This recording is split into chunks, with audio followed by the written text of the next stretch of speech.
রক্তাক্ত শরীর নিয়ে লাশ দুটোর সামনে বসে আছি। লাশ দুটো আমার দিকে ভয়ানক দৃষ্টিতে তাকিয়ে আছে। মনে হয় যেন তারা আমায় আস্ত গিলে খাবে, কিন্তু ঘটেছে তার উল্টো। আমি তাদেরকে গিলে খেয়ে নিয়েছি। ঠিক তখনই আরাফাত আরো বেশ কয়েকজন ছেলে পেলে চলে আসে। ভাই, আপনার শরীরের এই অবস্থা কেন? আর লাশ দুটো সামনে পড়ে আছে যে, এরা কারা? আরাফাত, এরা আমায় মারতে এসেছিল, কিন্তু তারা এটা জানে না যে যাকে তারা মারতে এসেছে সে একটা ভয়ঙ্কর নরপিশাচ। ওই বরাবরের মতন এই হলো, আমায় মারতে এসে নিজের প্রাণ হারালো। আচ্ছা শোন, লাশ দুটোকে গুম করে ফেল, এদের অস্তিত্ব সহ যেন কেউ কোনোদিন খুঁজে না পায়। আচ্ছা ভাই, আপনি সেসব নিয়ে একদম টেনশন করবেন না। আমরা লাশ দুটোকে জায়গা মতো দাফন করে দিব। কেউ আর কোনোদিন তাদের খোঁজও পাবে না। আর ভাই, আপনি এবার গিয়ে রক্তমাখা শরীরটা ধুয়ে ফেলুন। আচ্ছা, আমি গেলাম, তোরা এদিকটা সামলে ফেল। তারপর সেখান থেকে বাসায় চলে এলাম। বাসায় এসে ওয়াশরুমে ঢুকে নিজেকে ধুয়ে মুছে হায়না থেকে মানুষের রূপে ফিরিয়ে আনলাম। রাত বাজে 11টা। বাসায় আমি ছাড়া আর কেউ নেই, আর থাকবেই বা কি করে? আমার তো পরিবার বলতে কেউ নেই, তাই একা বাসা নিয়েই থাকি। তারপর ফ্রেশ হয়ে এসে শুয়ে পড়লাম। খাওয়া দাওয়ার কোনো মুড নেই আজকে, কারণ যেদিনই কাউকে দুনিয়া থেকে বিতাড়িত করি সেদিনই খাওয়ার মুড থাকে না, তাই সেভাবেই ঘুমিয়ে পড়লাম। পরের দিন সকালবেলায় ঘুম থেকে উঠে রেডি হয়ে নিলাম, কারণ কলেজে যেতে হবে। ও হ্যাঁ, আমার পরিচয় তো দেওয়াই হয়নি। চলেন কলেজে যেতে যেতে সংক্ষিপ্ত করে পরিচয়টা দিয়ে দেই। আমি আকাশ মাহমুদ, সেটা তো কারোর অজানা নয়। পড়ালেখা অনার্স শেষ বর্ষ।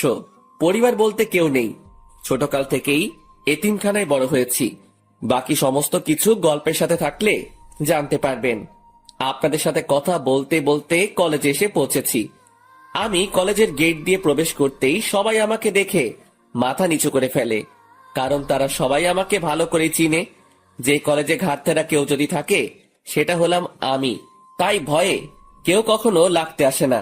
আর আমি এই পুরো কলেজে নিজের হুকুমত চালাই।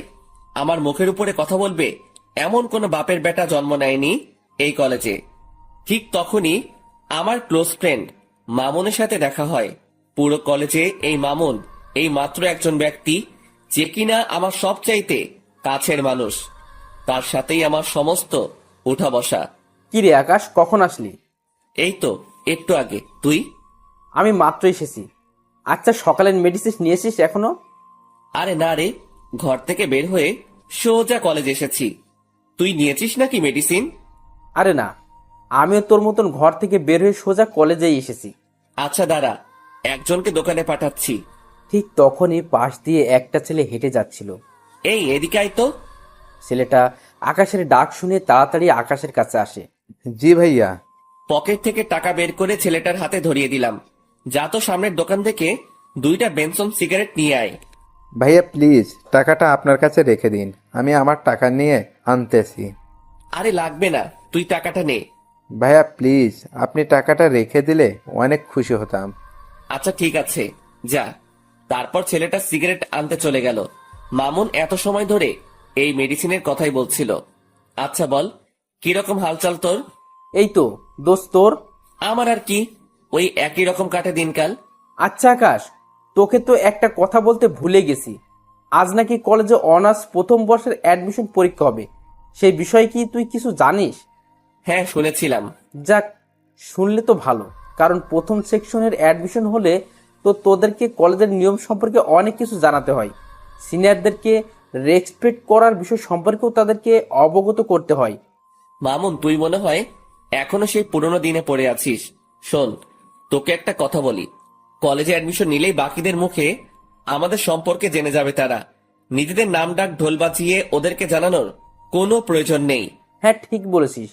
আসলে জিনিসটা আমার মাথায় ঘুরপাক খাচ্ছিল, কারণ গতবার নেতা মুজিবের ছোট ভাই এইসব নিয়ে কত ঝামেলাই না করলো।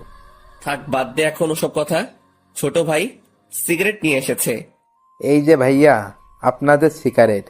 ধন্যবাদ ভাইয়া তোকে। আচ্ছা, কোনো সমস্যা হচ্ছে তোর কলেজে? ভাইয়া, একটা ছেলের সাথে একটা কথা নিয়ে বাড়াবাড়ি হয়েছে। সে আমাকে মারার হুমকি দিছিল। কোন ডিপার্টমেন্টের সে? আমাদের ডিপার্টমেন্টের। এখন সোজা গিয়ে ওরে বলবি আকাশ ভাই তোরে ডাকতেছে, ওরে সাথে নিয়ে তুই সহ এখানে আসবি। আচ্ছা ভাইয়া। আমি আর মামুন বসে বসে আড্ডা দিচ্ছি। একটু পর ছেলেটা তার ডিপার্টমেন্টের ছেলেটাকে সঙ্গে করে নিয়ে আসে আমার কাছে। ছেলেটা মাথা নিচু করে দাঁড়ায় আছে। কিরে, তুই নাকি ওরে মারবি বলে হুমকি দিছিস? ছেলেটা চুপচাপ দাঁড়িয়ে আছে আকাশের সামনে।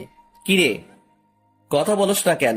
আমি যে তোকে কিছু জিজ্ঞেস করেছি সেটা কি তোর কানে যায় নাই? ভাই হ্যাঁ দিছিলাম হুমকি। ছেলেটার কথা শুনে রাগ উঠে গেল। আমি কলেজে থাকতে একজন আরেকজনকে মারার হুমকি দেয়। রাগটা আর কন্ট্রোল করতে পারলাম না, ঠাস করে একটা থাপ্পড় বসাই দিলাম ছেলেটার গালে। আজকের পর ওইসব চিন্তা মাথা থেকে ঝেড়ে ফেল। এই ছেলে আমার ছোট ভাইয়ের মতন, ওরে মারা তো দূরের কথা, ওসব নিয়েও যদি ভাবিস তাহলে সোজা উপরের টিকিট কাইটটা হাতে ধরাই দিব। ভাই আমার ভুল হয়ে গিয়েছে, আজকের পর কোনোদিন ওর সাথে ভেজাল করব না। শুধু ওর সাথে কেন, কারোর সাথেই করব না। হয়েছে, যা এবার ক্লাসে যা। আর ভাইয়া শোন, এই ছেলে যদি নেক্সট টাইম কোনো ধরনের কোনো কিছু করে তাহলে সোজা আয়শা আমারে বলবি। শুধু সে না, পুরো কলেজের কেউ যদি তোর সাথে আয়শা কোনো সমস্যা করে আমারে জানাবি।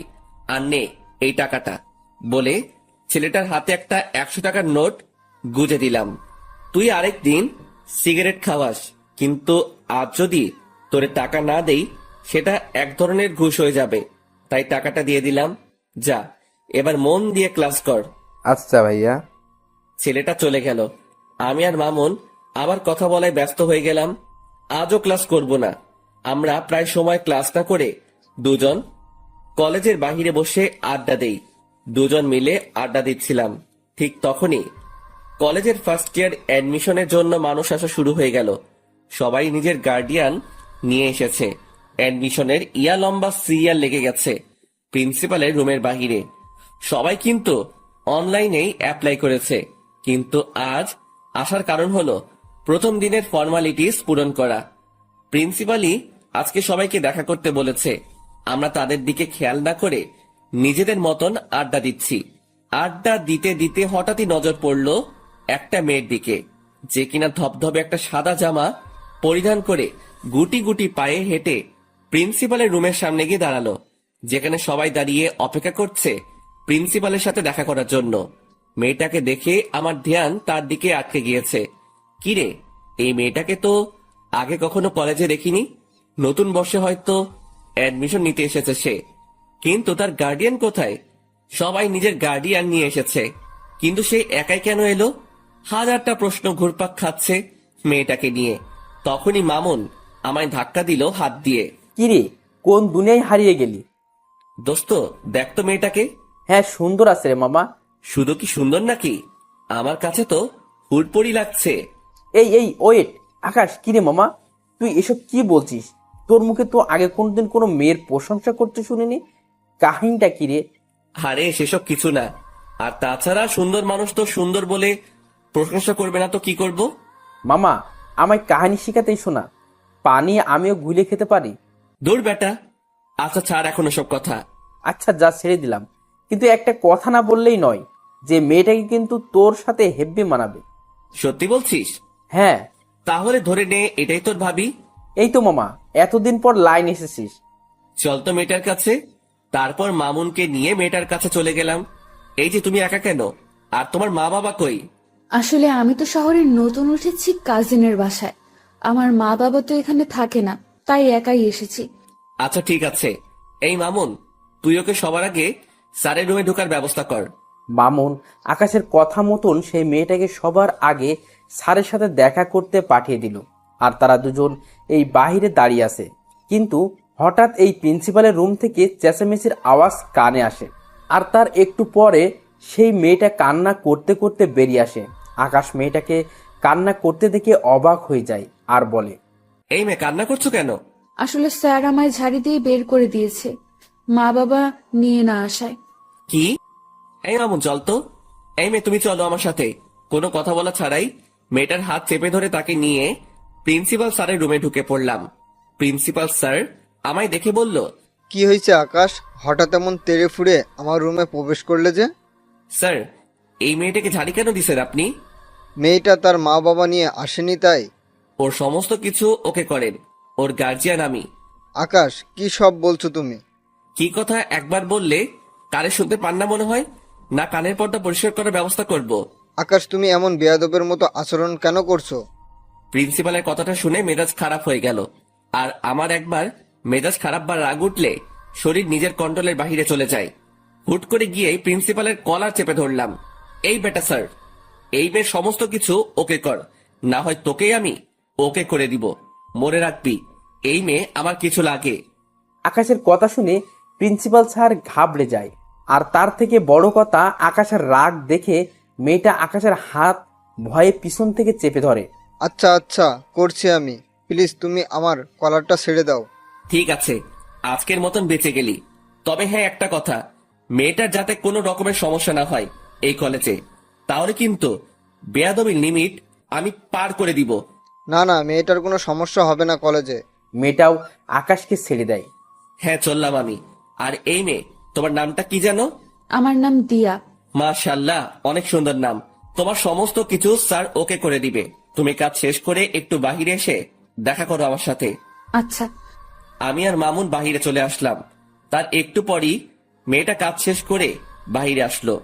তাকে ইশারা করে আমার কাছে আসতে বললাম। সে আমার কাছে আসতেই কেমন যেন একটা পাগল করা স্মেল নাকে ভেসে আসলো। সাথে সাথে মেয়েটাকে টান দিয়ে নিজের কাছে নিয়ে আসলাম আর হুট করে তার কপালে একটা চুমু এঁকে দিলাম। এই দৃশ্য দেখে মেয়েটা আর মামুন দুজনেই হা করে তাকিয়ে আছে আমার দিকে। আমি আর মামুন বাহিরে চলে আসলাম। তার একটু পরই মেয়েটা কাজ শেষ করে বাহিরে আসলো। তাকে ইশারা করে আমার কাছে আসতে বললাম। সে আমার কাছে আসতেই কেমন যেন একটা পাগল করা স্মেল নাকে ভেসে আসলো। সাথে সাথে মেয়েটাকে টান দিয়ে নিজের কাছে নিয়ে আসলাম আর হুট করে তার কপালে একটা চুমু এঁকে দিলাম। এই দৃশ্য দেখে মেয়েটা আর মামুন দুজনেই হা করে তাকিয়ে আছে আমার দিকে। লজ্জায় পড়ে গেলাম দুজনের সামনে। আরে আকাশ, টেনশন নিস না, আমি কিছুই দেখিনি। মামুনের কথা না হয় বাদ দিলাম, কিন্তু মেয়েটাকে কি বলবো এখন আমি? তাও কিছু তো একটা বলতে হবে। আসলে দিয়া সরি, আমি কোনো একটা মোহে পড়ে গিয়েছিলাম। দিয়া আকাশের কথার কোনো উত্তর না দিয়ে চুপচাপ দাঁড়িয়ে আছে। দিয়া, তুমি কি রাগ করলে? না, রাগ করিনি। তাহলে ঠিক আছে, দেখে আমার পাশে বসো। দিয়া আমার কথা মতন আমার পাশে এসে বসলো। আমার ভিতরে কিছু একটা প্রবল গতিতে দৌড়াদৌড়ি করছে, কিন্তু কি সেটা বুঝে উঠতে পারছি না। তবে ভিতরে যত কিছুই হোক না কেন, উপরে আমি পুরোপুরি ফিট। আচ্ছা দিয়া, তোমার বাসা কোথায়? আমার বাসা গ্রামে। আমি পড়াশোনার জন্য আমার এক আত্মীয়ের বাসায় উঠেছি। ও, যাক ভালোই। তবে শোনো, কলেজে কোনো ঝামেলা হলে আমায় জানাবে, না হয় আমার নাম বললেই সব ঝামেলা মিটে যাবে। কিন্তু তুমি আমার নাম জানো তো? জি জানি, আপনার নাম আকাশ। প্রিন্সিপাল স্যার তখন আপনার নাম বলায় জেনেছি। হ্যাঁ, আমার নাম আকাশ। আচ্ছা স্যার কবে থেকে কলেজে আসতে বলেছে? আগামীকাল থেকে। ঠিক আছে, সময় মতো চলে এসো। আর আমার নাম্বারটা দিচ্ছি, কোনো সময় দরকার হলে আমায় ফোন করো। আচ্ছা, এবার কি আমি যাব? হ্যাঁ, যাও। মেয়েটা আমার থেকে নাম্বারটা নিয়ে সোজা চলে গেল। আমি মেয়েটা চলে যাওয়ার দিকে এক নজরে তাকিয়ে আছি, কিন্তু অবাক করা বিষয় ঘটলো যখনই আমি মামুনের দিকে তাকালাম। তখন মামুন আমার দিকে চোখ পাকিয়ে তাকিয়ে আছে। কিরে মামুন, আবার কি হলো? আকাশ, মেয়েটা এই অল্প সময়ের মাঝেই তোর ভিতরে শক্ত করে গেঁথে গিয়েছে মনে হচ্ছে। জানি না রে কিছু আমি। না জানিস বললে তো আর হয় না, কারণ নিজের চোখেই সব দেখলাম। যেই ছেলে কোনোদিন কোনো মেয়েকে পাত্তা দেয় না, সে আজকে একটা মেয়েকে চুমু পর্যন্ত খেয়ে ফেলেছে। শুধু তাই নয়, মেয়েটার ভালো মন্দের খোঁজ নেওয়া হচ্ছে আবার। আরে মামুন, কি শুরু করলি বলতো? হ্যাঁ, সত্যি বললে মানুষ চেতে যায়। থাক, আর কিছু বলবো না। হ্যাঁ, তুই আর কিছু না বলাই ভালো। মামুন চুপ হয়ে গেল। আর তখনই পকেটে থাকা ফোনটা বেজে ওঠে। ফোনটা হাতে নিয়ে দেখি ছোট ভাই আরাফাতের ফোন। সাথে সাথে ফোনটা রিসিভ করলাম। কিরে, হঠাৎ এই সময় ফোন দিলি যে? কিছু হয়েছে নাকি? না ভাই, তেমন কিছু না, তবে বিশাল একটা জিনিস হাতে লেগেছে। কি? ভাই, যেই ছেলেগুলো আপনাকে মারতে এসেছে তারা মাস্তান নামক একটা গ্যাংয়ের ছেলেপেলে। কিন্তু অবাক করা বিষয় হলো, কেউ তাদেরকে হায়ার করেছে আপনাকে মারার জন্য। আর যে হায়ার করেছে সে একটা মেয়ে। আমি সেই মেয়েটা সম্পর্কে খোঁজ লাগিয়েছি, কিন্তু কোনো খবরেই বের করতে পারিনি। তবু এইটুকু বের করতে পেরেছি, মেয়েটা নাকি অনেক বড় মাফিয়া, যার ধরাছোঁয়ার কাছে যেতে হলেও নাকি 1000 বছর লেগে যাবে। আরাফাতের মুখে এসব কথা শুনে থতমত খেয়ে গেলাম। হঠাৎ একটা মেয়ে আমায় মারার জন্য উঠে পড়ে কেন লেগেছে? আমি তো কারোর তেমন কোনো ক্ষতি করিনি। আচ্ছা ঠিক আছে, আমি দেখছি সেসব বিষয় নিয়ে। আচ্ছা ভাই। আর ওইদিকে ছেলেপেলের কি খবর? হ্যাঁ ভাই, ভালোই। যাক, ভালো হলেই ভালো। আচ্ছা শোন, এখন ফোনটা রাখলাম, পরে কথা বলবো। নে তোর সাথে আমি। তারপর ফোনটা রেখে দিলাম। ফোন রাখতেই মামুন জিজ্ঞেস করলো, কি রে, কি হয়েছে রে? আরে আরাফাত খবর দিল আমায় যে ছেলেগুলো মারতে এসেছিল তাদেরকে নাকি কে কন্টাক্ট দিয়েছে, আর যে কন্টাক্ট দিয়েছে সে নাকি একটা মেয়ে। কি সাংঘাতিক ব্যাপার বাপরে।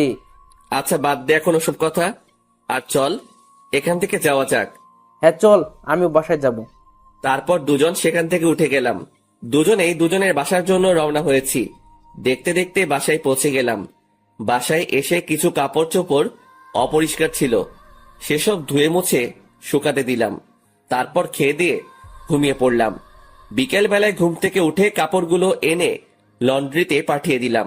এমন টুকিটাকি কাজ করতে করতে দিনটা কেটে গেল। পরের দিন সকালবেলায় ঘুম থেকে উঠে রেডি হয়ে কলেজের উদ্দেশ্যে রওনা হব। তখনই থানার ওসি ফোন দিল আমায়। আকাশ ভাই, আপনি একটু আর্জেন্ট থানায় এসে দেখা করুন, আপনার সাথে জরুরি কিছু কথা ছিল।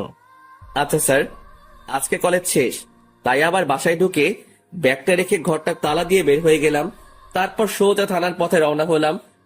হঠাৎই মাথায় এলো দিয়া আজ কলেজে আসবে, আর আজকেই তার প্রথম দিন। তাড়াতাড়ি মামুনকে ফোন দিলাম। হ্যাঁ দোস্ত বল। আজ হয়তো কলেজে আসা হবে না, তুই একটু দিয়াকে দেখে শুনে রাখিস, কারণ আজকে তার প্রথম দিন, তার যাতে কোনো ধরনের কোনো সমস্যা না হয়। আচ্ছা তুই সেসব নিয়ে চিন্তা করিস না, আমি কলেজের সামনেই আছি, আমি সবটা দেখছি। মামুনের সাথে কথা বলে আকাশ ফোন রেখে দেয়। আকাশ থানার উদ্দেশ্যে রওনা হয়, আর এদিকে মামুন দিয়ার জন্য অপেক্ষা করছে। দিয়া আসতেই মামুন তাকে কলেজের ভিতর দিয়ে আসে আর সবাইকে কড়াভাবে বলে দেয় যে দিয়াকে যেন কেউ কোনো ধরনের বিরক্ত না করে, কারণ সে আকাশের কলিজা। মামুনের মুখে এমন কথা শুনে সবাই অবাক হয়ে যায়, কারণ তারা কেউ মামুনকে চিনেই না। তখন মামুন আবার বলে, কথাটা একবার বলেছি, এই একবারে যেন সবার কানে ঢোকে, না হয় পরের বার শোনার জন্য কেউ আর সেই অবস্থা থাকবে না।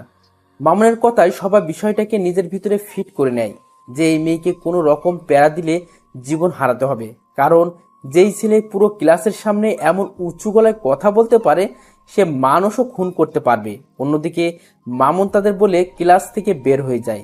দেখতে দেখতে সময় পার হয়ে যায়। আকাশ থানার ওসির সাথে এখনো বসে বসে কি যেন জরুরি কথা বলছে। ঠিক তখনই দিয়ার নাম্বার থেকে আকাশের কাছে ফোন আসে। সে দিয়ার ফোন থেকে চমকে ওঠে। কিরে, হঠাৎ কি কারণে দিয়া ফোন দিল? না, ফোনটা রিসিভ করি। ফোনটা রিসিভ করতে অপর পাশ থেকে দিয়ার কান্নার আওয়াজ ভেসে আসলো।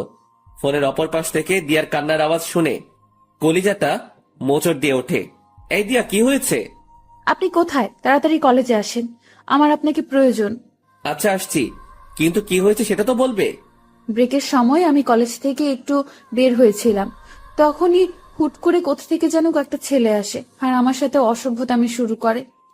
শুধু তাই নয়, সেখানে একটা ছেলে আমার ওড়নায় টান দিয়ে ধরে বলে আমার শরীর নাকি তার চাই। দিয়ার মুখে এই সমস্ত কথা শুনে পায়ের রক্ত মাথায় উঠে যায়। সাথে সাথে ওসির সামনে থেকে উঠে হাঁটা দিলাম। আকাশ ভাই, কোথায় যাচ্ছেন আপনি? স্যার, আমার একটা জরুরি কাজ পড়ে গেছে, আমি আপনার সাথে পরে কথা বলবো এই বিষয়ে। সাথে সাথে ওসি স্যারের সেখান থেকে বের হয়ে জলদি কলেজের উদ্দেশ্যে রওনা হলাম। আর যেতে যেতে মামুনকে ফোন দিলাম। হ্যালো মামুন।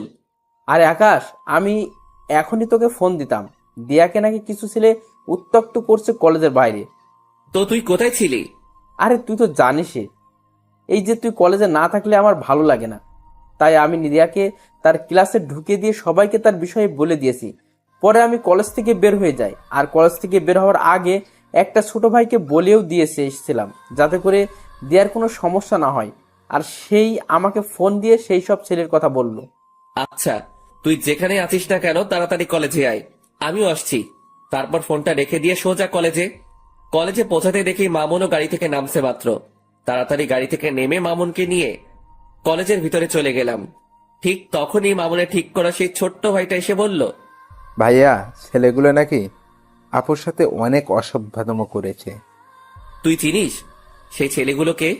আসলে ভাইয়া, আমি তখন সেখানে ছিলাম না, তাই তাদেরকে দেখিনি। আচ্ছা, দিয়া কোথায়? ওই যে ভাইয়া, দিয়া আপু প্রিন্সিপালের রুমে বসে কান্না করছে। আমি এবং প্রিন্সিপাল স্যার অনেকবার আপুকে জিজ্ঞাসা করেছি ছেলেগুলোর ব্যাপারে, কিন্তু আপু কোনো কিছু বলছে না, শুধু বসে বসে কান্না করছেন। মাথার রক্ত পুরো টকবক করছে। তাড়াতাড়ি প্রিন্সিপাল স্যারের রুমে চলে গেলাম। সেখানে গিয়ে দেখি দিয়া বসে বসে কান্না করছে। সে আমাকে দেখতে পেয়ে দৌড়ে এসে আমায় জড়িয়ে ধরে ফুপিয়ে কান্না করে দিল। এই দিয়া, প্লিজ শান্ত হও, আমি এসে গেছি। তুমি কি ওই ছেলেগুলোকে চিনো? দিয়া ফুপাতে ফুপাতে আকাশকে বলে, না, আমি চিনি না। আচ্ছা, শুধু এইটুকু বলো যে ছেলেগুলো তোমার সাথে অমনটা করে কোন দিকে গিয়েছে? তারা আমার সাথে অসভ্যতামি করে কলেজের ভেতরেই ঢুকেছে। দিয়ার কথা শুনে বুঝতে বাকি রইল না যে ছেলেগুলো আমার কলেজের এই ছেলে পেলে। দিয়া, তুমি তাদেরকে দেখলে চিনতে পারবে তো? হ্যাঁ। এই মামুন, কলেজের গেটটা আটকে দিয়ে আয়। আর দিয়া, তুমি আমার সাথে চলো। দিয়াকে সাথে নিয়ে প্রতিটা ক্লাসের ছেলে পেলেকে দেখাতে লাগলাম। পুরো কলেজের ক্লাস করা বন্ধ হয়ে গিয়েছে আমার জন্য। দিয়াকে সাথে নিয়ে সমস্ত সেকশন ঘুরতে লাগলাম। ঘুরতে ঘুরতে অনার্স দ্বিতীয় বর্ষের কক্ষে ঢুকতে দিয়া আমাকে আঙুল দিয়ে দেখিয়ে দিল ওই যে ছেলেপেলেগুলো। নিজেকে আর কন্ট্রোল করতে পারলাম না, সাথে সাথে গিয়ে সব কয়টা ছেলেপেলেকে কলার ধরে ক্লাসরুমের বাহিরে নিয়ে আসলাম। মামুন দুইটাকে ধরে নিয়ে এসেছে। আমি নিচ থেকে আসার সময় কাঠের একটা টুকরো নিয়ে উঠেছিলাম হাতে করে, সেটা দিয়ে এলোপাতাড়ি মারতে শুরু করলাম সব কয়টা ছেলেকে। সারা কলেজ পুরো থমকে গিয়েছে আমার মাইক দেখে। মারতে মারতে ছেলেগুলোকে আধমরা করে ফেলেছি। সব কয়টার হাত মুখ ফেটে রক্ত পড়ছে, কিন্তু আমার রাগ যেন কোনোভাবে থামছে না। আমি মেরেই চলেছি ছেলেগুলোকে, আর অন্যদিকে ছেলেগুলো সারের মতন চেঁচাচ্ছে আর মাপ চাচ্ছে। ভাই, আমাদের ভুল হয়ে গিয়েছিল। তোদের ভুলের গুষ্টি মারি বলে ধ্রাম করে এক বাড়ি দিয়ে একটাকে বেহুশ বানিয়ে ফেললাম। আর ঠিক সেই সময় কলেজের স্যাররা এসে পিছন থেকে আমায় ঝাপটে জড়িয়ে ধরলো আর বলতে লাগলো, আকাশ, প্লিজ তুমি ছেড়ে দাও ছেলেগুলোকে। কে শুনে কার কথা? আমার কলিজায় তারা আঘাত করেছে, তাদেরকে তো আজকে আমি ছাড়ছি না। আমার মায়ের রেশ এখনো মিটেনি, কিন্তু স্যাররা আমায় পেঁচিয়ে ধরায় আমি আর মারতে পারছি না। তাই এক ঝাটকা দিয়ে স্যারদের থেকে নিজেকে ছাড়িয়ে নিলাম। তারপর আবার মারতে শুরু করলাম। সবাই আমার রাগ দেখে ভয় কাতর হয়ে আছে। স্যাররাও আমায় আটকাতে না পেরে ভয়ে আমার থেকে দূরে সরে যায়। আর ঠিক সেই সময় দিয়া এসে সবার সামনে আমাকে জড়িয়ে ধরে, আর আমি সাথে সাথে শান্ত হয়ে যাই। স্যাররা সবাই দিয়ার কাণ্ড দেখে অবাক হয়ে তাকিয়ে আছে দিয়ার দিকে, যে কে এই মেয়ে, যে আকাশকে কিনা আমরা অনেকেই মিলে থামাতে পারলাম না, আর সেখানে এই মেয়েটাকে ধরা মাত্রই সে সমস্ত রাগ মাটিতে ফেলে দিল। কেউ যেন কিছু বুঝে উঠতে পারছে না। সবাই অবাক দৃষ্টিতে দিয়ার দিকে তাকিয়ে আছে। তখনই দিয়া বলে ওঠে, এই আকাশ, আপনি প্লিজ শান্ত হন আর ওদেরকে ছেড়ে দিন, না হয়তো মরে যাবে ওরা।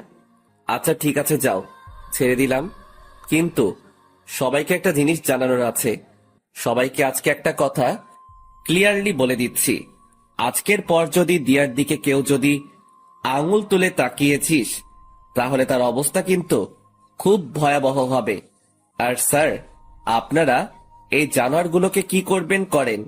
আকাশ, দেখো ছেলেগুলো যা করছে অনেক জঘন্য কাজ করেছে, তাই তাদেরকে আমরা কলেজ থেকে বের করে দিব।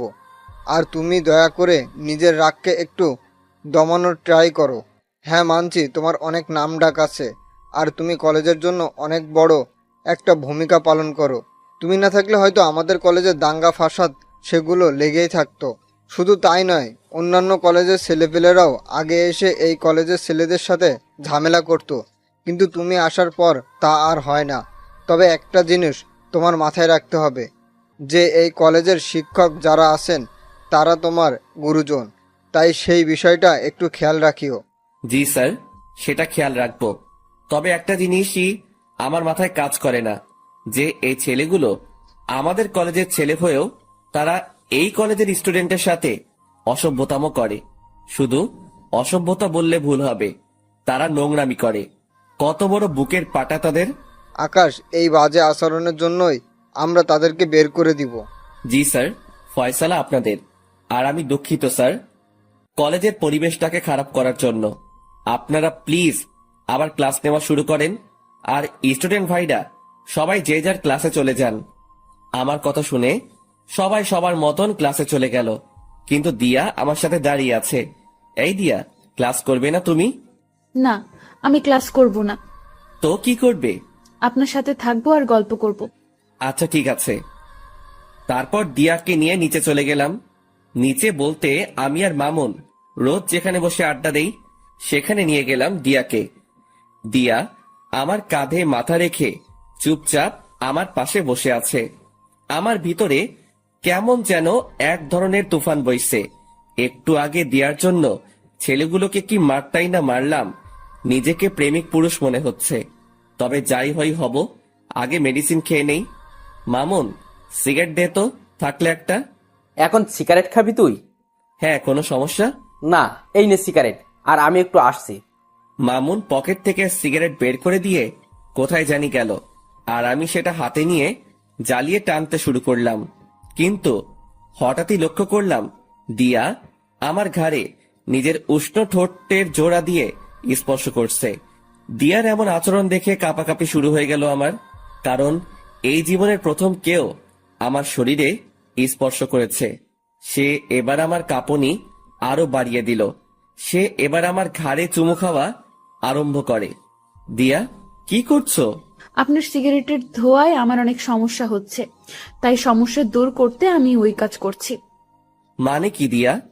মানে হলো আপনার ওই সিগারেটের ধোঁয়া আমাকে যন্ত্রণা দিচ্ছে, তাই আমি সেই যন্ত্রণা থেকে মুক্তি পেতে আপনার ঘাড়ে স্পর্শ করছি।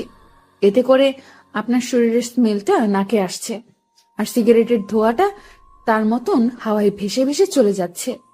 দিয়ার কথা শুনে হা হয়ে গেলাম। মেয়েটা সত্যি আসলে আস্ত একটা পাগলি। তাড়াতাড়ি সিগারেটটা হাত থেকে ফেলে দিয়ে দু হাত দিয়ে তাকে জড়িয়ে ধরলাম। সেও আমায় জড়িয়ে ধরেছে নিজের হাত দুটো দিয়ে। তারপর তাকে জড়িয়ে ধরে তার ঠোঁট জোড়াগুলো নিজের করে নিলাম। তৎক্ষণাৎ মনে পড়ল আমি কলেজের গণ্ডিতে দাঁড়িয়ে আছি। সাথে সাথে দিয়াকে ছেড়ে দিলাম।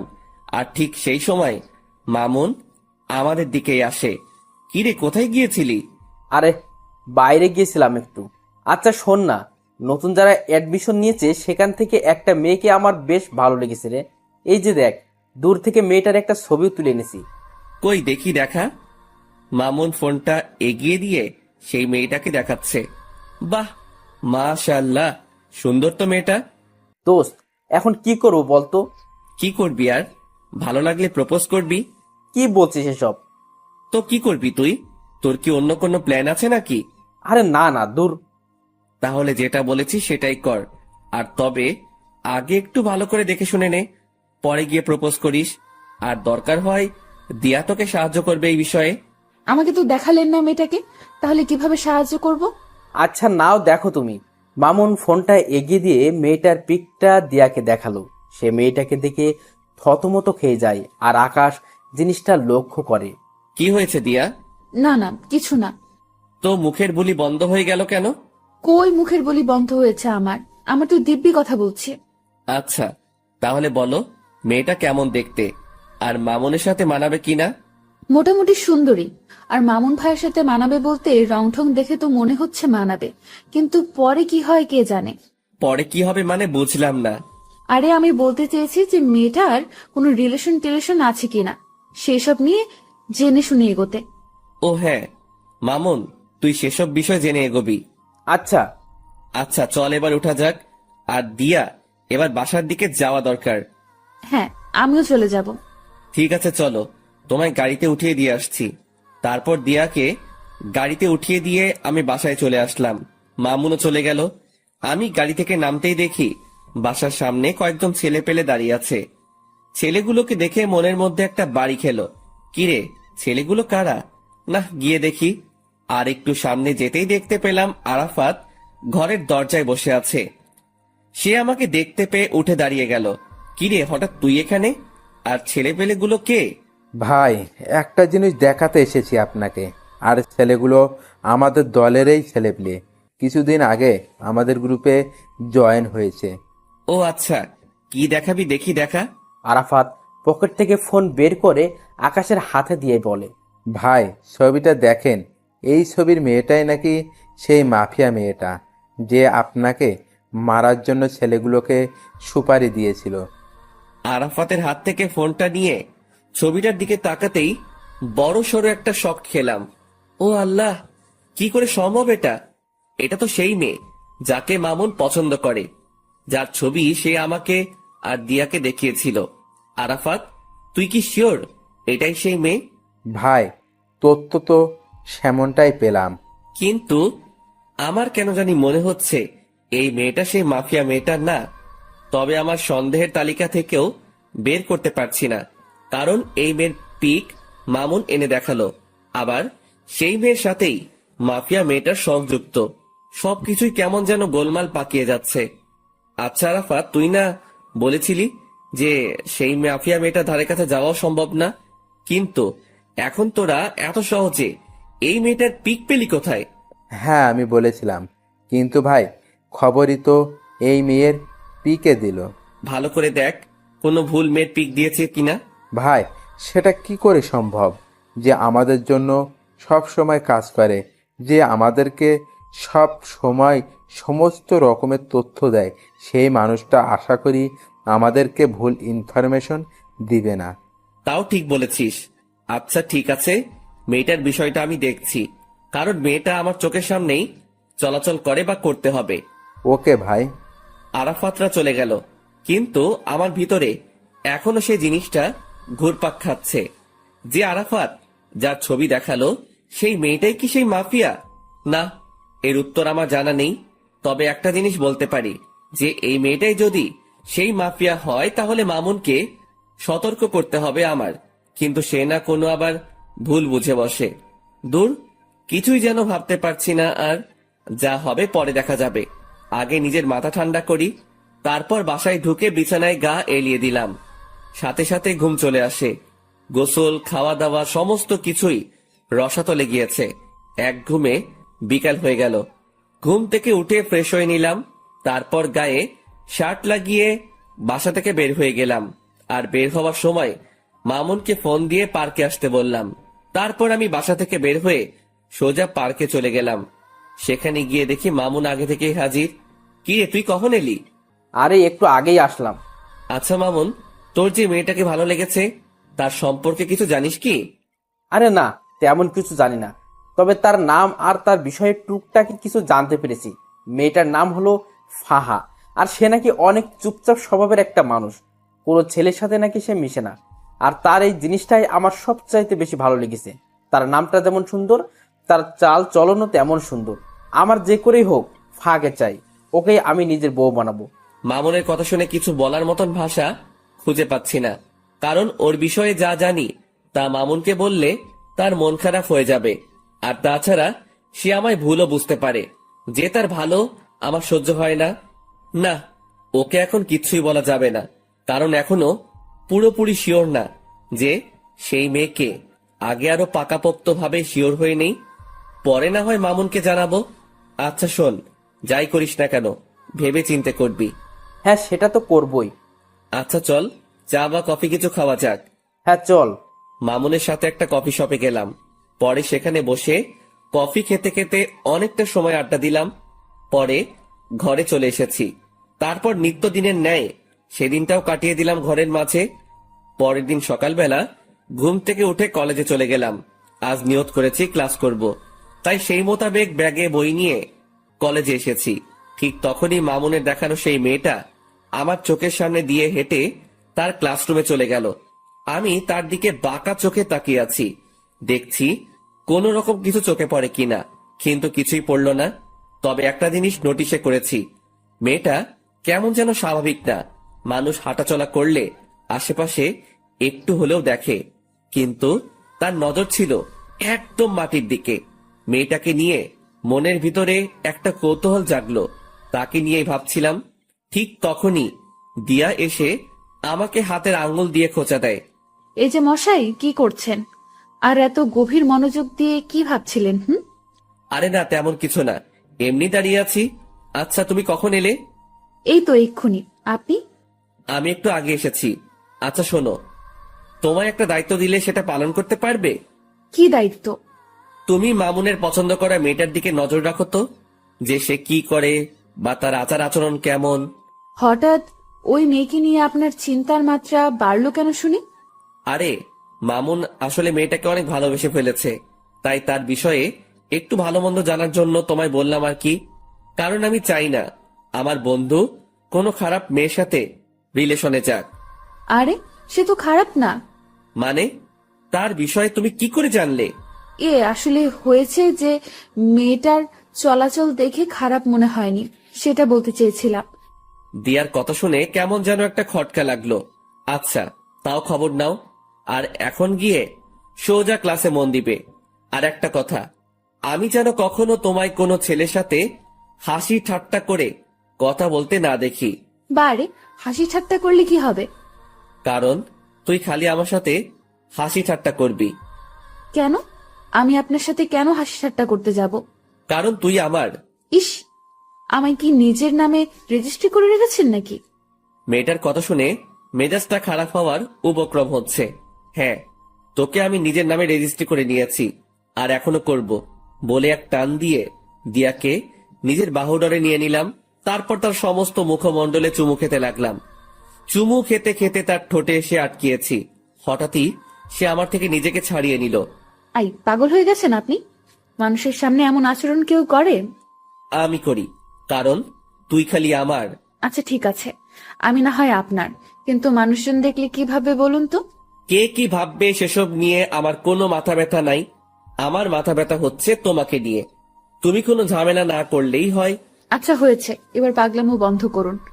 আর আমি কোনো ঝামেলা টামেলাতে নেই, আর ঝামেলা করতে চাইলেও তো করতে পারবো না, কারণ আপনি আমায় আস্ত গিলে খেয়ে ফেলবেন। শুধু গিলে খাবো না, সেদিন একদম জোর করে তোকে নিজের করে নিব। দুনিয়ার মহলে আর আসতে দিব না। বাপ রে বাপ, কি সিরিয়াস টাইপ মানুষ আপনি। হ্যাঁ, আমি অনেক সিরিয়াস। আচ্ছা এবার ক্লাসে যাও, অনেকটা সময় নষ্ট হয়েছে কথা বলে। তোমার ক্লাসও হয়তো শুরু হয়ে গিয়েছে। ঠিক আছে, যাচ্ছি। দিয়া ক্লাসে চলে গেল, আর অন্যদিকে আমি আমার মতন ক্লাসে চলে এলাম। সবাই আমাকে ক্লাসে দেখে চুপচাপ হয়ে গেল। আমার ক্লাসের স্যার এখনো আসেনি। আমি স্বাভাবিকভাবে একটা টেবিলের উপরে বসে পড়লাম। তার কিছু সময় পর মামুন আসলো। সে এসে আমার পাশে বসলো। দুজন একটু কথা বলে স্যারের জন্য অপেক্ষা করছি। কিছুক্ষণ পর অপেক্ষার প্রহর কাটলো। স্যার ক্লাসে আসলো, এসে ক্লাস নিতে শুরু করলো।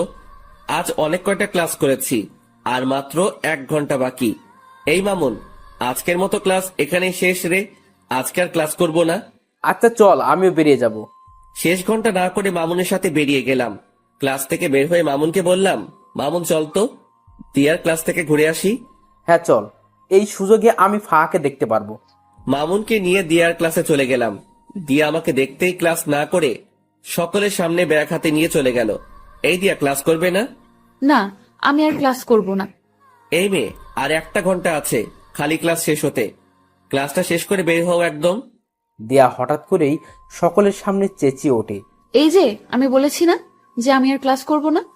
এই দিয়া, এতটা হাইপার হচ্ছ কেন তুমি? কারণ আমার এখন আর ক্লাস করতে ইচ্ছে করছে না, কিন্তু আপনি আমাকে ক্লাস করতে জোর করছেন, তাই হাইপার হয়েছে। তো কি করবে এখন? কি করব আর, আপনার সাথে বসে বসে ভালো কিছু মুহূর্ত কাটাবো। দিয়ার কথা শুনে ভিতরে লাড্ডু ফুটেছে মতন অবস্থা। আচ্ছা ঠিক আছে, দিয়াকে নিয়ে আমাদের বসার অবস্থানে চলে এলাম। মামুনও আমাদের সাথে এসেছে। দোস্ত, মেয়েটাকে দেখতে পেলি? না রে, তাকে তো ক্লাসের কোথাও দেখিনি। কারণ সে আপনারা আসার 1 ঘন্টা আগে ক্লাস থেকে বেরিয়ে গিয়েছি। ও আচ্ছা, কিন্তু কোথায় গিয়েছে? কে জানে কোথায় গিয়েছে, হয়তো বাসায় যাবে গেলে, না হয়তো কলেজেই থাকবে।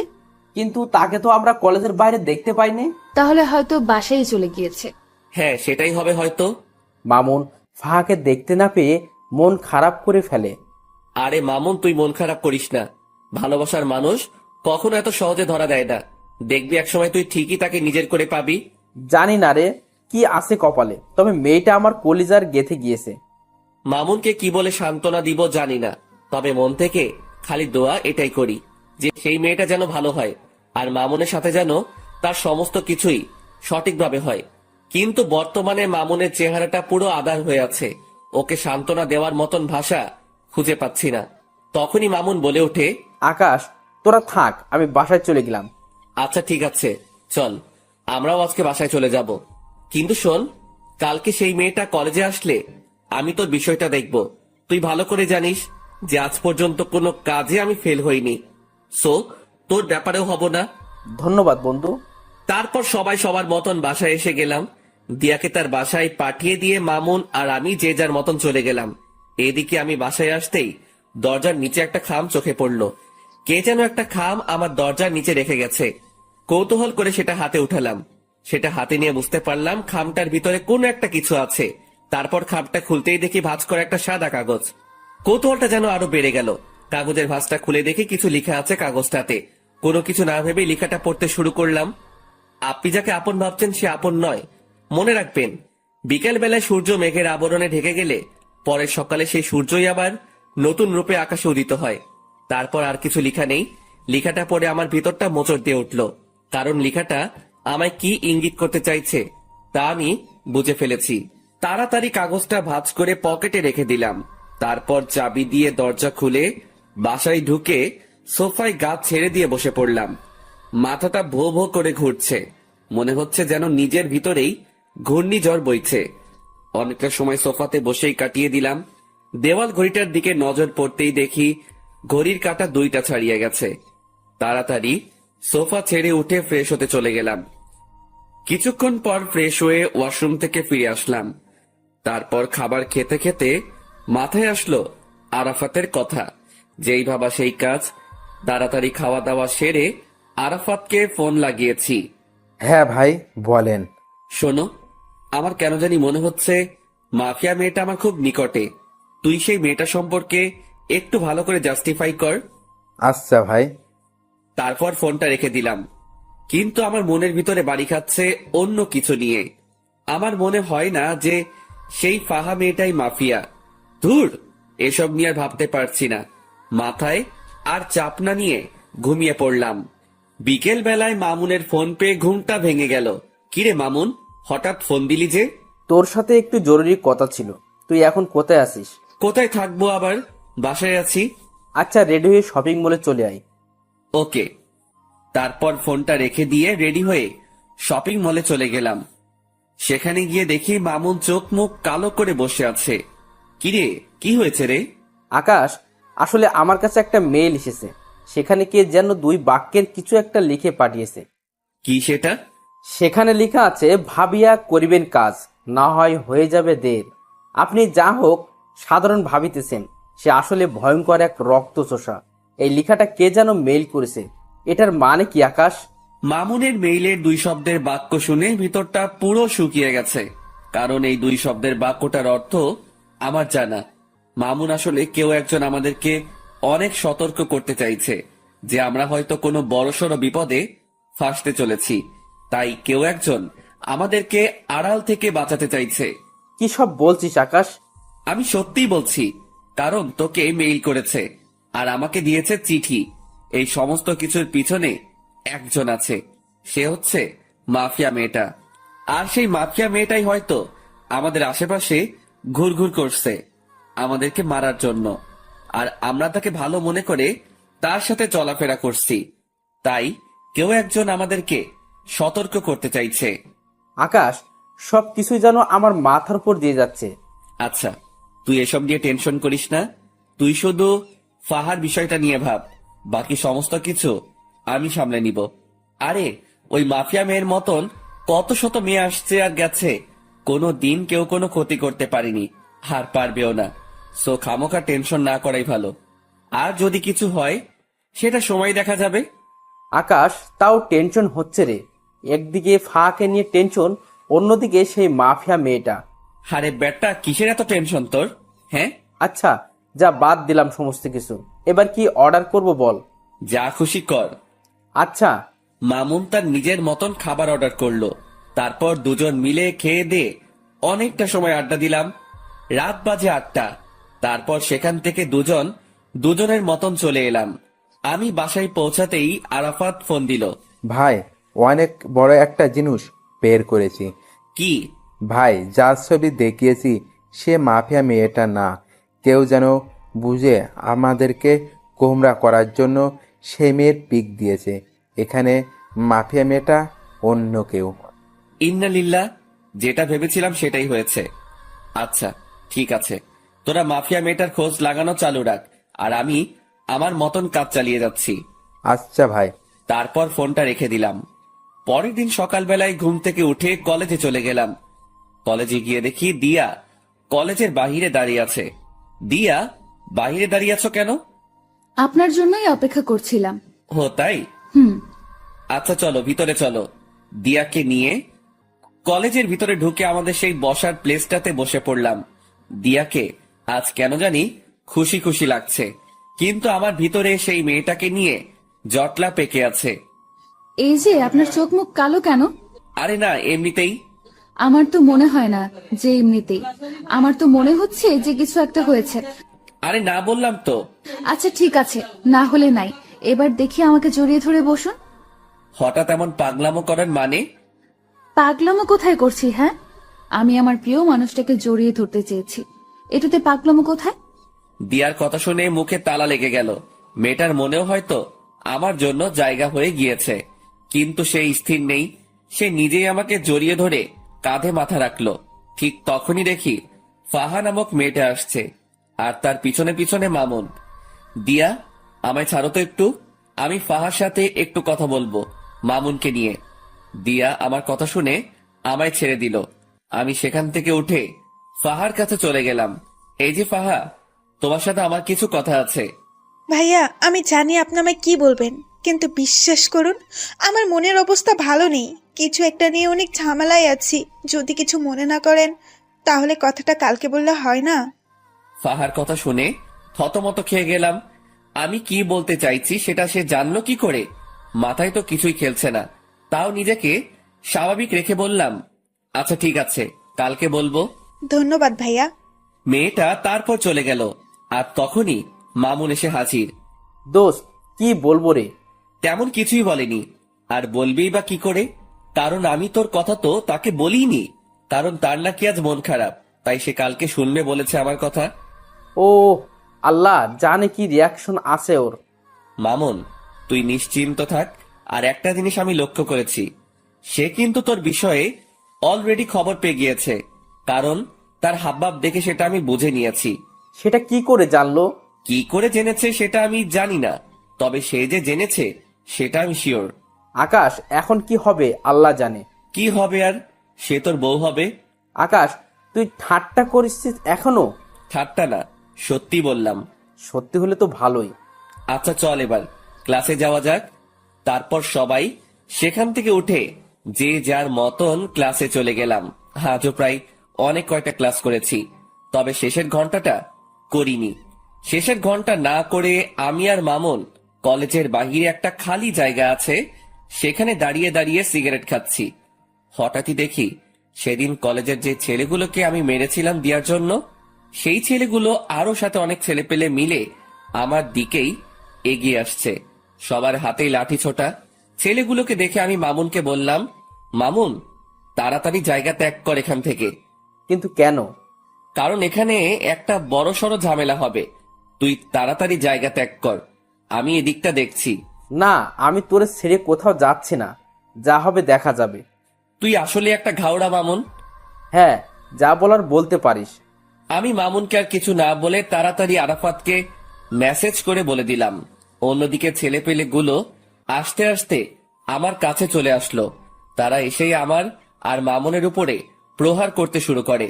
অনেক কয়জন ছেলে পেলে তাদের, আর এদিকে আমি আর মাত্র মামুন। কিন্তু আমরাও কম না, আমরাও প্রতিহার করতে শুরু করলাম। ঠিক সেই সময় হঠাৎ করেই ফায়ারিং এর আওয়াজ কানে আসলো। সাথে সাথে সবাই স্টপ হয়ে গেলাম। চোখ পাকিয়ে চারপাশটা দেখতে লাগলাম।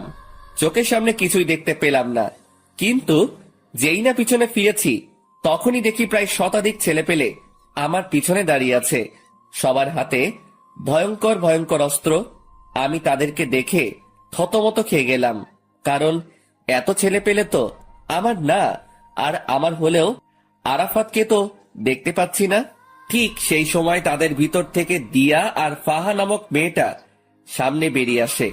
এই দৃশ্য দেখে পায়ের নিচ থেকে যেন মাটি সরে গিয়েছে আমার। গে এই দিয়া আর ফাহা? থ হয়ে সেই জায়গাটাতেই দাঁড়িয়ে আছি। অন্যদিকে দিয়া হাতে হকি স্টিক নিয়ে আমার দিকে এগিয়ে আসছে।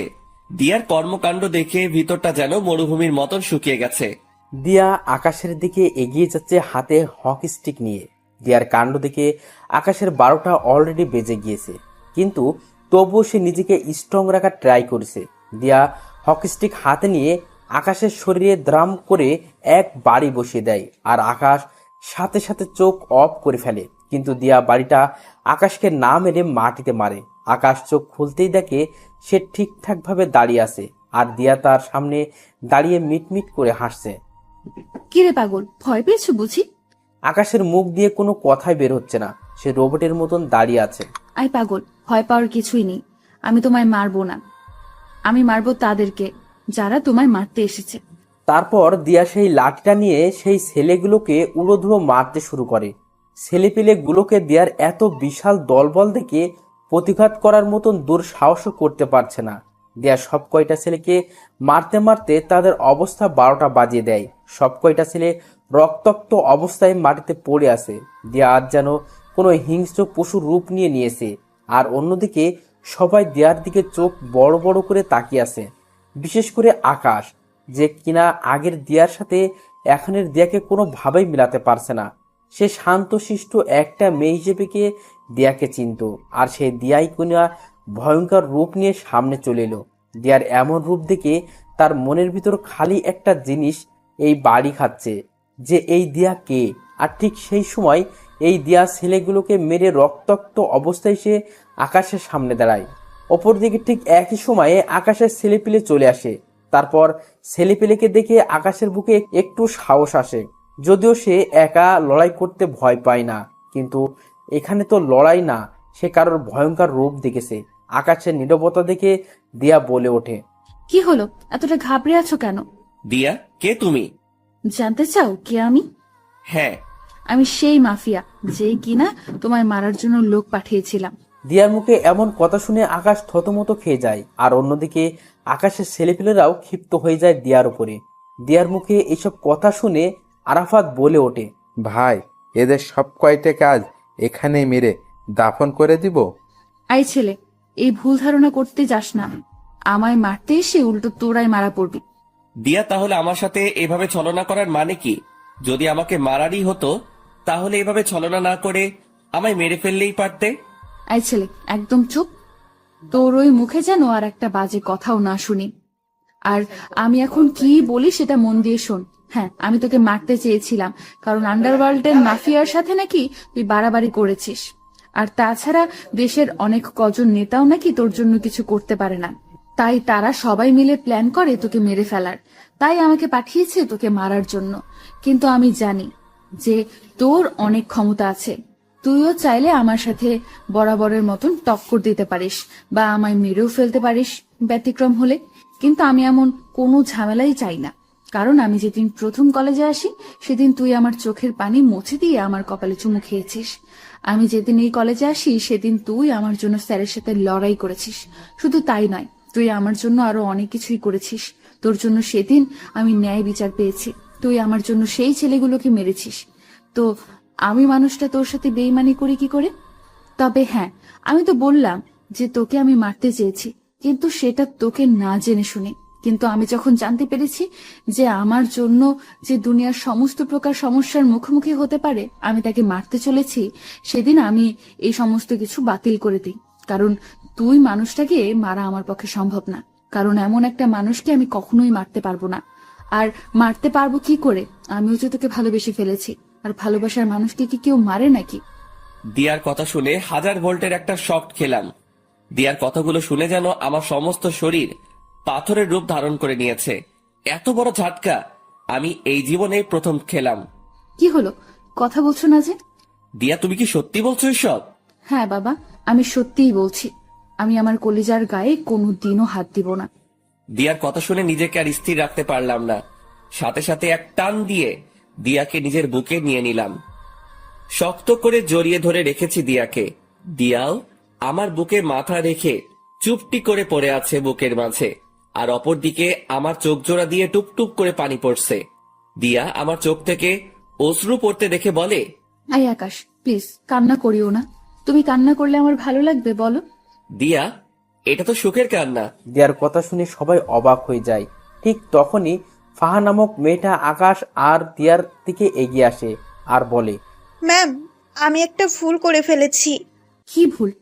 ম্যাম, আমি আপনার অগোচরে একটা কাজ করেছি, যেটা হলো আমি যখন জানতে পারি আপনি যাকে মারতে এসেছেন সে এই লক্ষ্মী ভাইয়াটা, তখন আমি ওনাকে সতর্ক করার জন্য ওনার বাসায় কয়েকটা চিঠি দেই, যাতে করে তিনি সতর্ক হয়ে যায় আর আপনার হাত থেকে বেঁচে যায়। কিন্তু আমি জানতাম না যে আপনি ওনাকে ভালোবাসেন আর মারার প্ল্যান বাতিল করেছেন। কি, তুই আমার লোক হয়ে ওর পক্ষ নিয়েছিস এতদিন? ম্যাম সরি, আসলে বিশ্বাস করুন ভাইয়াটা মানুষের ভালো করতে গিয়ে বড় বড় নেতাদের কাছে খারাপ হয়েছে। শুধু তাই নয়, ওনার জন্য এই কলেজে কোনো নারী ঘটিত সমস্যা হয় না।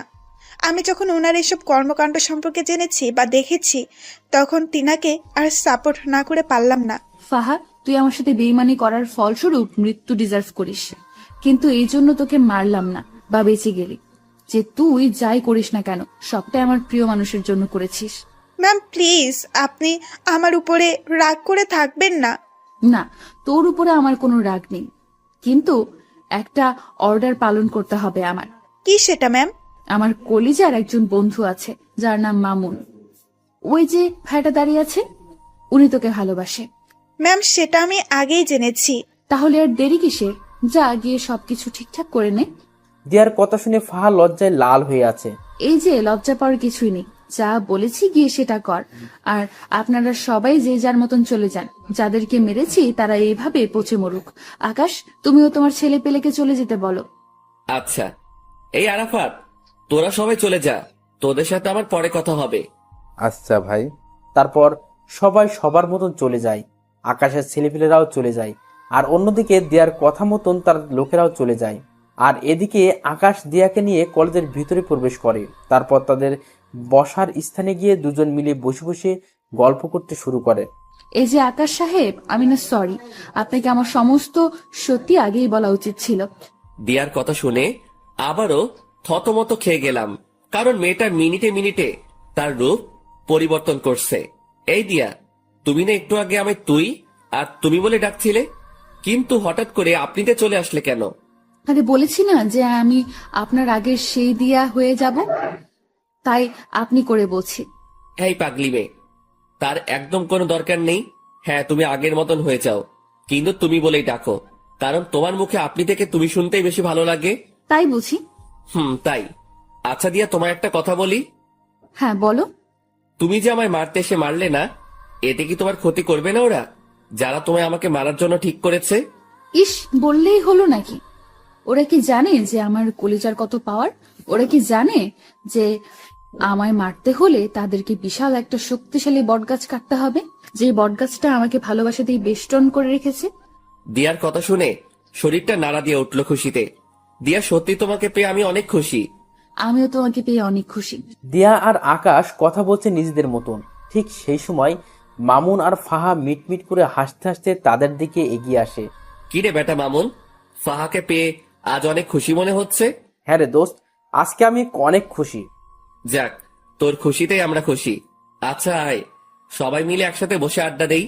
তারপর সবাই মিলে আড্ডা দিতে থাকে। এই আড্ডার মাঝেই কেটে গেল একটা বছর। আজ আকাশ আর মামুনের গ্রাজুয়েশন কমপ্লিট হয়েছে। দিয়া আর ফাহা খুশিতে আত্মহারা যে তাদের প্রিয় মানুষগুলো গ্রাজুয়েশন কমপ্লিট করছে। ঠিক সেই জায়গাটাতেই বসেই আর সবাই মিলে আড্ডা দিচ্ছে। এই বসাতেই আকাশ আর মামুন তাদের প্রিয় মানুষকে বিয়ে করে নেওয়ার প্ল্যান সাজিয়ে ফেলে। আগামী সপ্তাহে তাদের বিয়ে। দুই বন্ধুই একই দিনে বিয়ে করবে। দেখতে দেখতে বিয়ের দিন চলে আসে। দিয়ার পরিবার থেকে তার মা আসে, যিনি কিনা দিয়ার পরিবার, তার পরিবার আর কেউ নেই। অপরদিকে ফাহার পরিবার থেকে তার মা আর মামা আসে বিয়েতে। তার পরিবারও অনেক ছোট। মামার বিয়ে হয়ে গেছে, তিনি বউ নিয়ে আলাদা থাকেন। আর ফাহার আম্মু একাই থাকেন। আগে ফাহাও একসাথে থাকতো, কিন্তু তাদের পরিবারের অবস্থা খারাপ হওয়ায় ফাহা দিয়ার সাথে যোগ দেয়। আর দিয়াও পরিবারের চালাতে এই পন্থা অবলম্বন করে। দেখতে দেখতে দুই বন্ধুর বিয়ে হয়ে যায়। এদিকে বিয়ের সমস্ত কাজ সম্পন্ন হওয়ার পর আকাশ বাসর ঘরের সামনে দাঁড়িয়ে আছে। তারপর দরজা খুলে ভিতরে ঢুকে সে ভিতরে ঢুকে দেখতে পায় সারা বাড়ি অন্ধকার। সে দিয়াকে ডাক দেয়, কিন্তু দিয়া কোনো সারা শব্দ করে না। দিয়ার সারা শব্দ না পেয়ে হাতিয়ে সামনের দিকে এগিয়ে যায়। আর ঠিক তখনই কেউ একজন চাকু নিয়ে আকাশের পেটে ঢুকিয়ে দেয়। আকাশ সাথে সাথে চেঁচিয়ে ওঠে, আর সাথে সাথেই রুমের বাতি জ্বলে ওঠে। Happy birthday to you my dear কলিজা। অবাক হয়ে গেলাম রুমের অবস্থা দেখে, কারণ রুমটা পরিপূর্ণভাবে সাজানো, আর সামনে দিয়া, ফাহা, মামুন সবাই কেক নিয়ে দাঁড়িয়ে আছে। এই পাগল, ভয় পেয়েছো বুঝি? আমার পেটে কে যেন ছুরি ঢুকিয়ে দিয়েছে। আরে পাগল, ওটা খেলনা ছুরি ছিল। কি? বলে দিয়া, আর বাকি সবাই হেসে দেয়। দিয়া, তুমি আমার বার্থডে সম্পর্কে জানো কি করে? ও মা, এটা কি কথা? যাকে ভালোবাসি তার জন্মদিন সম্পর্কে জানবো না, এটা কি করে হয়? দিয়ার কথা শুনে খুশিতে আত্মহারা হয়ে গেলাম। এতটাই আত্মহারা হয়েছি যে দিয়াকে সবার সামনে জড়িয়ে ধরে কিস করে শুরু করলাম। আর তখনই মামুন বলে ওঠে, ভাই তুই থাম, আগে আমরা বের হয়ে যাই, কারণ আমাদেরও তো আজকে বাসর ঘর। পরে তুই যা করার করিস। যা ভাগ ফাহাকে নিয়ে। মামুন আর ফাহা তাড়াতাড়ি রুম থেকে বের হয়ে চলে যায়, আর আমি দিয়াকে আদর করতে শুরু করি। দিয়া আমার স্পর্শে কেঁপে কেঁপে উঠছে। শুধু তাই নয়, আমার পাঞ্জাবি খামচে ধরে রেখেছে সে। কিন্তু আমি দিয়াকে আদর করা বাদ দিয়ে কোলে উঠিয়ে নিলাম। তারপর তাকে নিয়ে গিয়ে বিছানায় শুইয়ে দিলাম। দিয়া তো লজ্জায় শেষ। সে ভালো করেই বুঝতে পেরেছে যে এখন কি ঘটবে তার সাথে, তাই সে লজ্জায় মুখ বালিশে লুকিয়ে রেখেছে। কিন্তু আমার রোমান্টিক পাঠকগুলোর লজ্জা শরম নাই দেখে এখনো হ্যাঁ করে তাকিয়ে আছে সমস্ত কিছু দেখার জন্য। ভাই, এরপর আর কিছুই বলা যাবে না। ভাগেন সবাই। বউ আমার, ইতিহাসও আমি রচনা করব, কিন্তু মাঝে আপনারা এভাবে বাধা দিলে তো ইতিহাস রচনা করতে সমস্যা হবে। তাই বলি কি, এবার সবাই উল্টো রাস্তা ধরে কেটে পড়ুন।